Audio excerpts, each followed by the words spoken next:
Hello, everybody. My name is Kazm Vulfhart, aka King Kazm, whatever you want to call me. The first couple minutes of this episode might be a little bit choppy. Elgato tried to screw me over again, but this time I cheated its system. Elgato, fix your shit. Now that little bit of cursing's out of the way, we're gonna go back and finish off the last two. Well, we're not finishing off the classes, but we will be getting close to finishing off the classes. After the classes, we'll move over to Kitakami, and well, no, we won't move over to Kitakami. We still have to talk to the teachers and form bonds with them because that's what we do in Pokemon World. We form bonds with people and grow closer to them, and thus become stronger and undefeatable. Blah blah blah blah blah. Anyways, no, see. So for those that don't know, every now and again, Elgato, which I used to record my Pokemon and my Legend of Zelda games, any game that I play on my Switch, basically, it will sometimes freeze after I hit the stop record button. And that causes an issue in that I lose that footage. I don't know why it does it. I think sometimes I accidentally click twice way too fast because I do have a fast clicking finger and my mouse is actually pretty good. And it's hassle! What a hassle.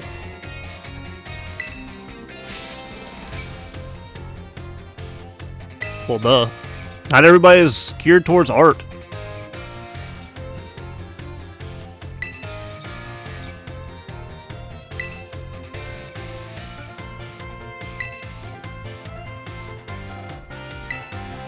He raises some good points, but I'll touch upon that later.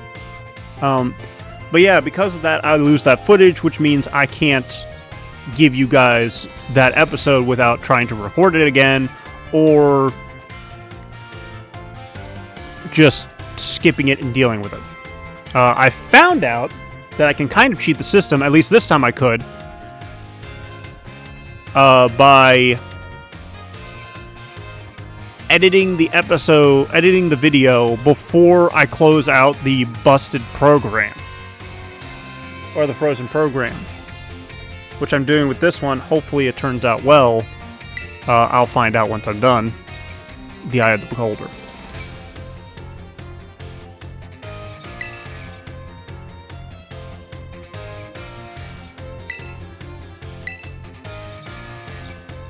Why is Nimona in here? Wouldn't this be like an Arvin class? Or maybe a Penny?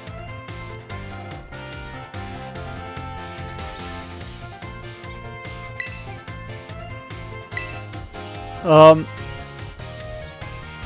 that's what I've been dealing with, for Elgato.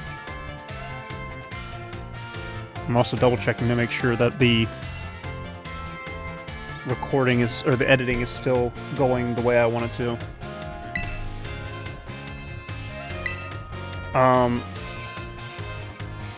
But the problem with this is that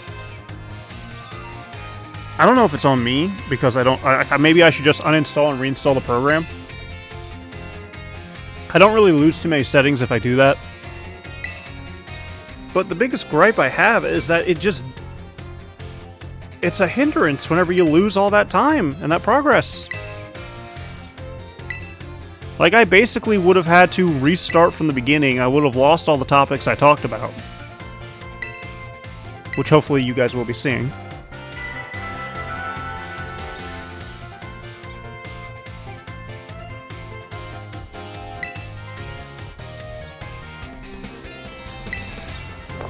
And to be honest, it's infuriating. It's frustrating. Elgato, please, fix your stuff.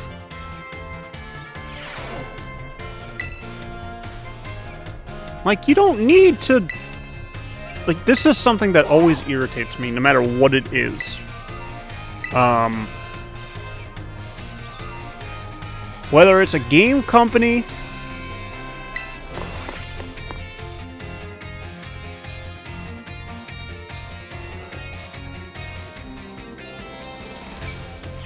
Whether it's a game company, whether it's, a car company, whether it's whatever... I hate when they don't fix their shit that they know exists. And I hate it because they don't...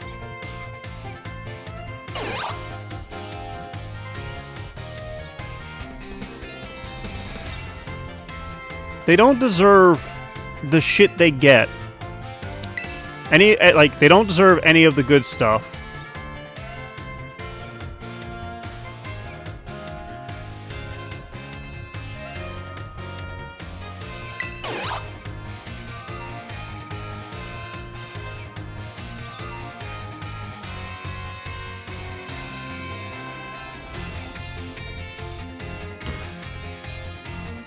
Like, genuinely speaking, they don't deserve to get their money. They don't deserve any of that fun stuff.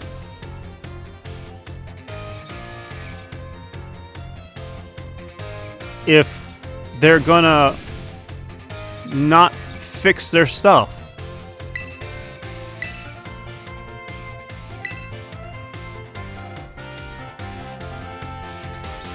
Like, if you build a...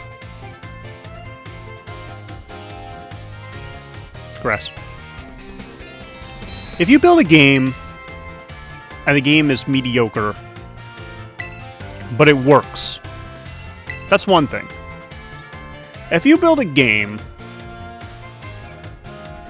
that is good looking, great story, but gameplay is broken to all hell and fucking back, you are not gonna do well. Like, there have been plenty of people who have... I'm trying to think of an example. Because there was a recent example, and it just irritates me.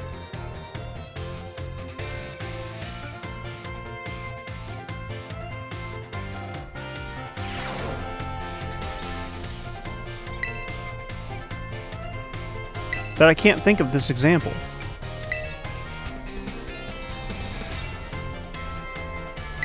I genuinely am struggling here.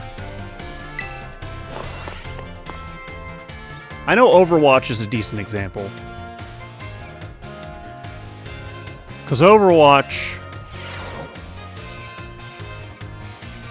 Oh, see, there's Arvin. Oh, so I guess his class is more of a rotational thing.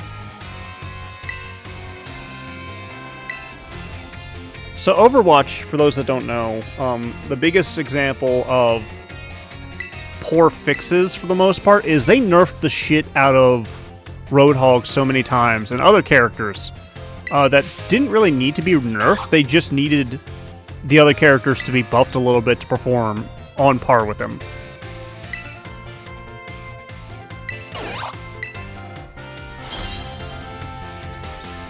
Another example...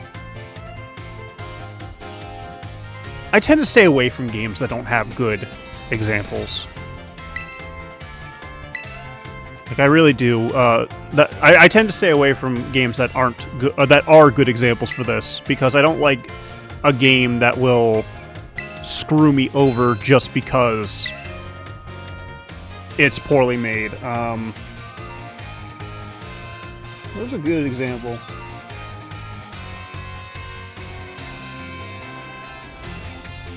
I think some people were irritated by Splatoon 3. Or Splatoon 2, sorry. I don't know, I stayed away from the online community for that one. I'm stupid, honestly, this game. This game is an example! I forgot! I forgot that so many people were irritated by this game.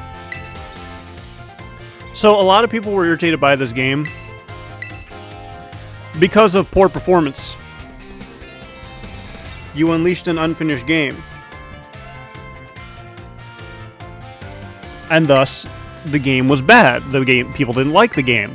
The issue is that Pokemon Company had their name attached to it, and that basically was what sold them the copies. I'm not saying that you should boycott the Pokemon Company. That might be the only way they actually get their shit fixed, but, you know. The issue is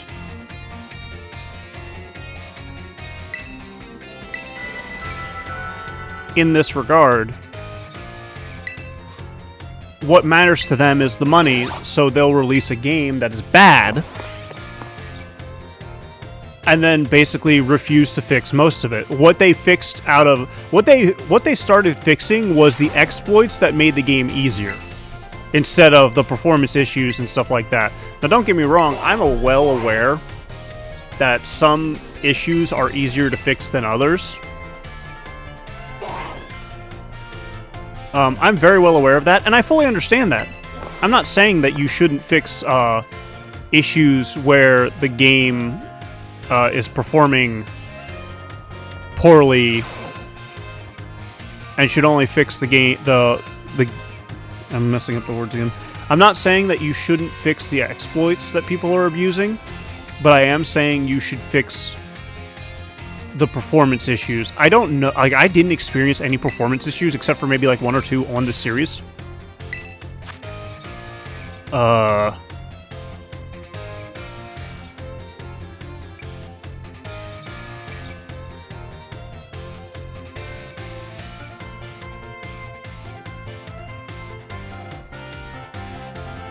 I'm gonna say Terror Duel. I should have been paying attention. Grass type.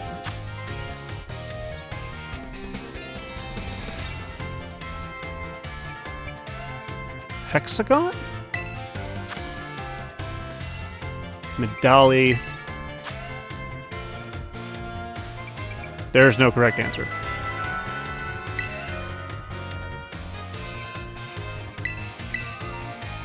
But, they didn't focus...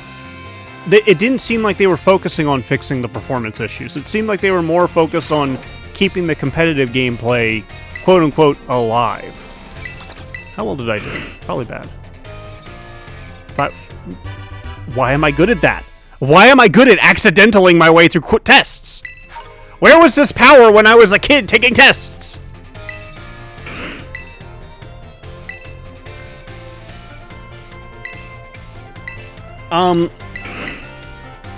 But yeah, it's so stupid.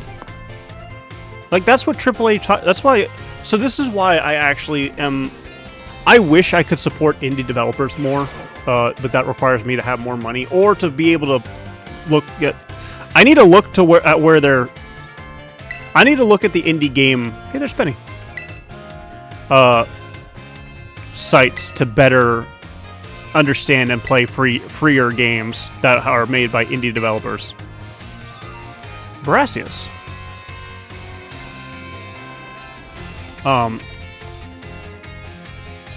Because I think at one point when I stream, I do want to stream some indie games that are just, like, slowly being made.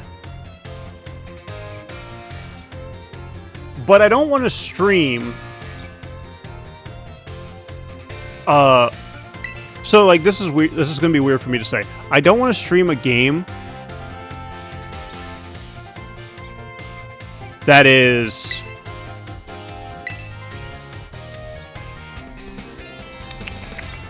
I don't want to stream a game that's incomplete. Let me put it that way. I don't want to stream an indie game that's incomplete. An example of this... Or the reason being... Not an example. A reason being is because... If a game is incomplete... Very clearly, the dev is still working on it, usually.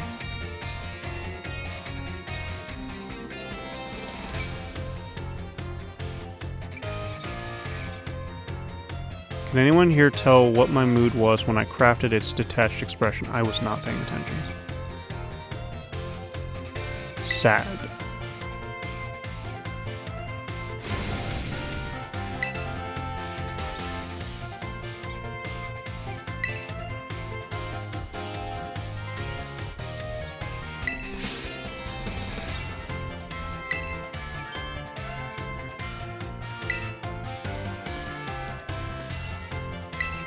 So, okay, so technically, wouldn't I be right?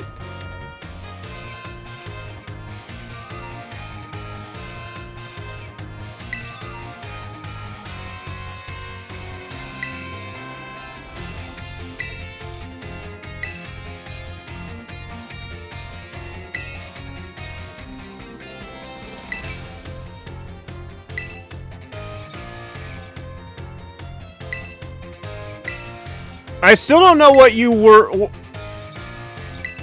I don't know what you were feeling. Like, were you happy? Were you sad? Were you angry? I feel like everything I would have said there would have been wrong. But regardless, I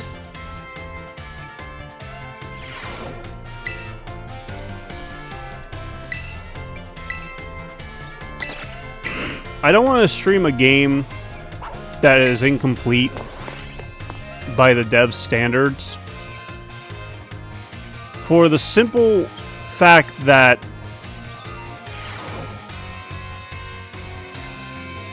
I don't want to put pressure on them, if that makes sense. If somebody were to reach out to me and tell me and ask me to do it, stream their game for them in early access or something like that, I might consider it. I'd have to actually honestly weigh my options in that regard. It would take a bit to get back to them. But if I were to just pick a random game and stream it without the game dev's consent, number one, I feel like that would be a bit of a dick move on my part. But also, like, I worry that it would put pressure on that dev to try and rush the game's improvement, which is not something I want to do. A good game is made when the developers take the time to fix it and make it good.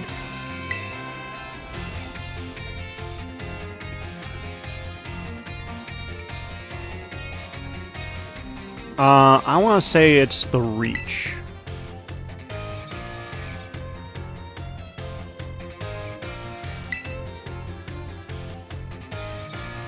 Grasp.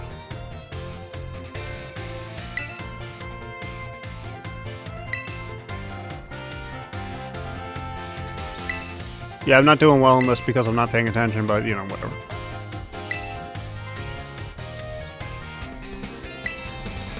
But with game development from AAA games, or AAA developers, it becomes an issue because they only care about getting the game out to get the sales. Like, that's why we have a lot of DLC nowadays, because the DLC is the complete game. Like, the game with the DLC is usually the complete game. Monster Hunter World, as an example, was a complete game. And the DLC of Iceborne that they added to that, what was it, roughly a year afterwards? That was an addition. That was an actual expansion. That wasn't a finishing off of the game. No, that was literally, we're making the game longer. This technically could have been its own game with a few extra additions. That's why I like Monster Hunter more than I like most other games. Or game series.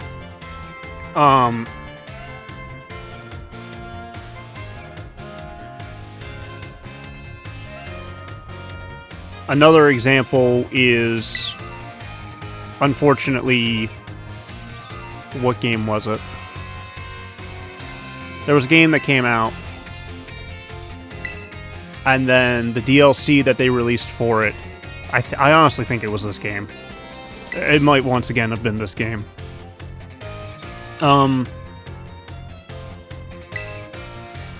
It might also have been a COD game, which is usually a game series I definitely stay away from, because I don't like COD. I don't like that kind of first-person shooter that breeds toxicity in its community. What game was it? It wasn't Ark, because Ark had all sorts of expansions. I know Fallout 76 was a bit of a flop, and then it just recently started getting... No Man's Sky, I think, might have... No. Because the DLC was free, and those were just updates that they fixed. What was it? I'm drawing a blank here.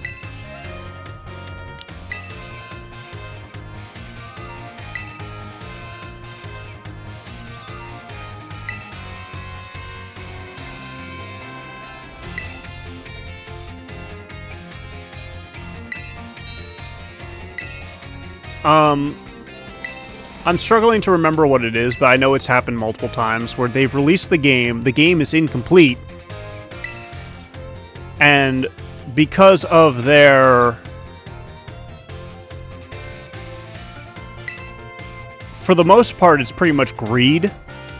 Because whenever a game is released before it's done, it's usually because the shareholders want their money now, which is extremely stupid. If you are a shareholder, wait for your money. You don't need it right away. You don't need to be sitting down at your freaking 5th summer home in Belize. I'm making up a random example. I don't know if Belize is a good place to have a summer home.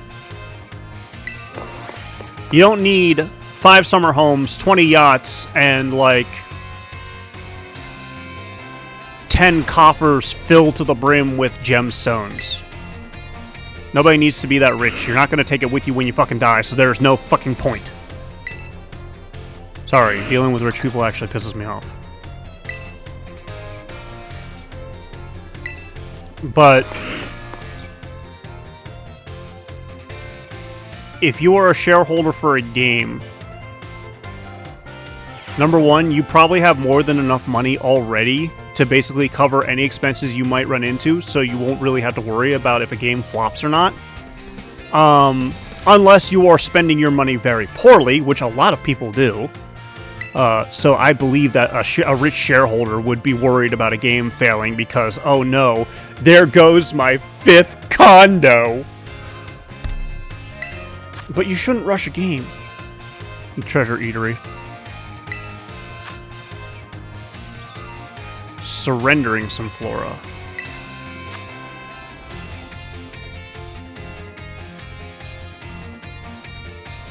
This one I don't know. I want to say it's 3. This one should be Levincia.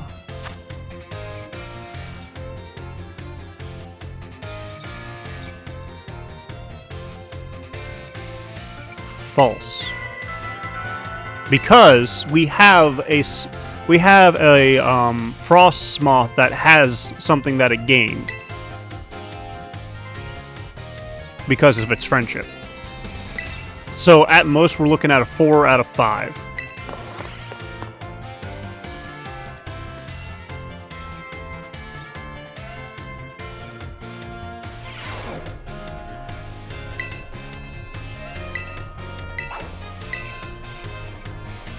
Four out of 5. It's a pass. The waterfalls is the one we got wrong. It would be nice if they tell us which ones we got wrong, though, to be honest. Let me run around in an area that isn't where we have been. That'll be less boring for you guys, I think. It'll still be mind-numbing for me, but I'll be fine. I'm not suffering any drain damage. Remove this destination. We'll go to Porto... No, we'll go to us. No. Yes. No. This one.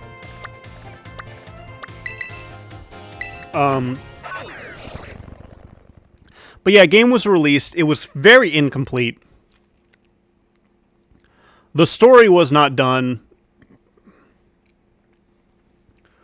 In fact, that's why I feel like... that's what I feel this game was. The story wasn't done, and that's why I don't like the epilogue at all, because the epilogue very much clearly was not done. Or the epilogue very clearly was supposed to be... It felt more like the end of a Pokemon game than the actual end of this Pokemon game.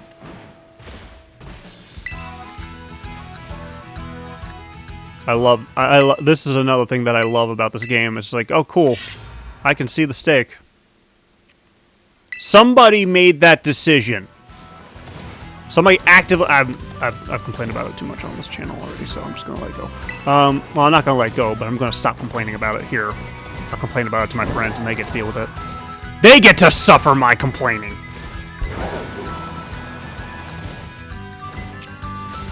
But it's been a tale that's been, like, non-stop with games lately. Where you don't get the full game, you get the bare minimum. in which the shareholders are happy that it can be released and they think that they can make their money off of it. And then people get charged DLC, or usually charged for DLC. Sometimes like abhorrent amounts. Like I know back when Ark Survival Evolved was just finishing up, before Ark Survival Ascended was even announced, the expansions, if you didn't catch them on a deal, would run you roughly anywhere from $120 to $360. Because they were in some cases they were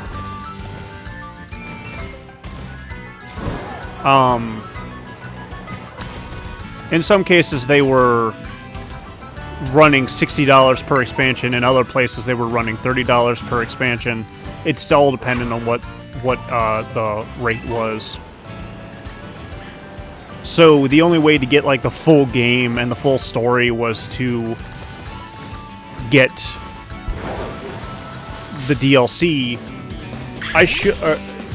Or get them on a deal day. I should point out that, technically speaking, Ark Survival Evolved, it was not all of its extra maps. They were not DLC, like they were not basic DLC, like say the Teal Mask and the Indigo Disc.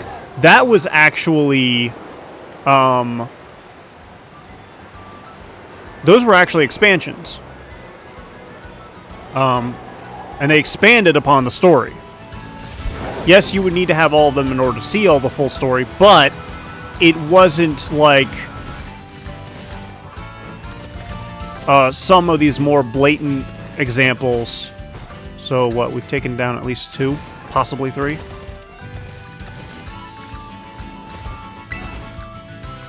Let me just touch this just to make sure. Why? Why does the camera need to be directly behind me? I know I said I'd stop complaining about it, but it's so annoying. But, yeah, it's... Ark is slightly different than most of the other games with DLC. I know Monster Hunter is also a prime example. Back when Tri was out, for the most... Actually, to be honest, like, 100% honest with you, a majority of the DLC for Monster Hunter has been free. There have been only... Right, this is where the Titan was. There have been only...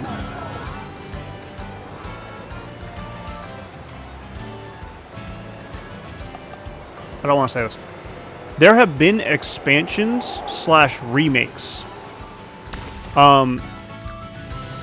If you played Tri...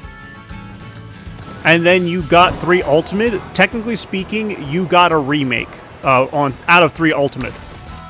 But they would always add stuff to 3 Ultimate. Or, like, they would add stuff to the remakes to make them more than what they were.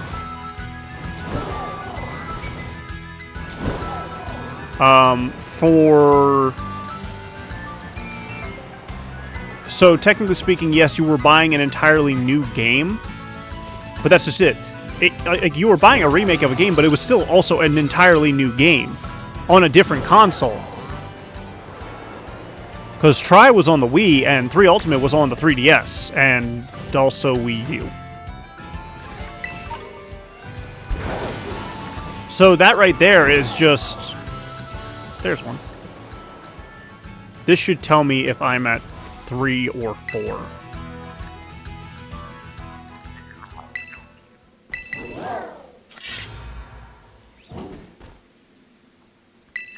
So that's why I like the Monster Hunter series, because, and also like the extra quests you had to take. Yeah, they are on a rotation. Well, some of them are on a rotation, depending on the game you're playing. Others are just available like after download. They're no longer available for download for most games, but okay, so I'm at 3. But that's just because like the support for those games has closed down for the most part. But that's a time thing, not a... Like, they're old games, so it makes sense. I got lucky and was able to get all the quote-unquote event quests for Freedom Unite shortly after getting my Freedom Unite game on my PSP. Before that sounded absolutely horrendous. Before the support for that game shut down fully. And then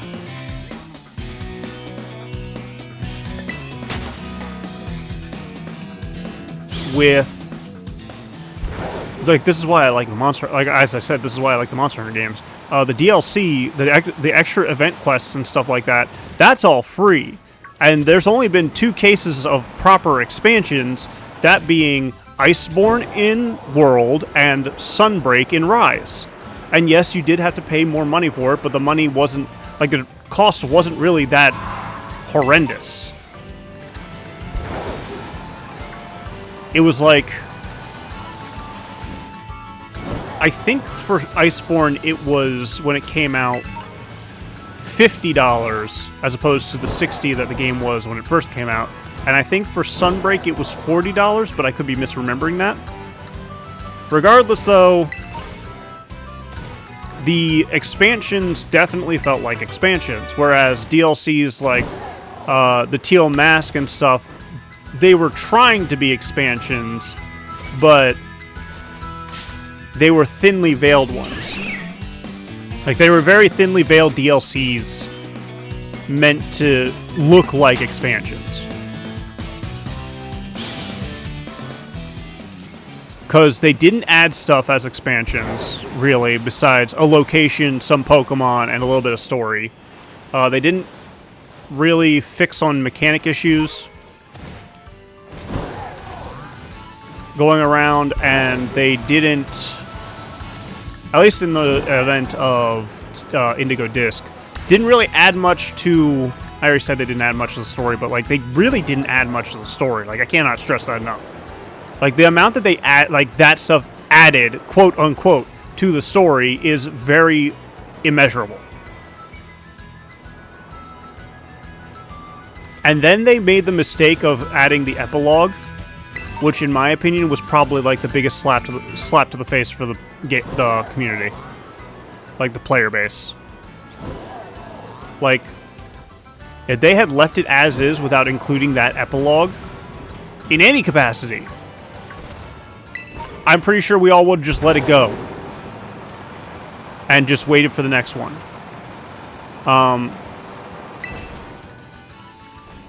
I know for a fact that I would have let it go and just stopped caring. But because of the fact that they added the epilogue, I've kind of lost a decent chunk of respect for the Game Freak community. Don't get me wrong, I'm still going to get the next Pokemon generation, and I'm still going to get Z to A.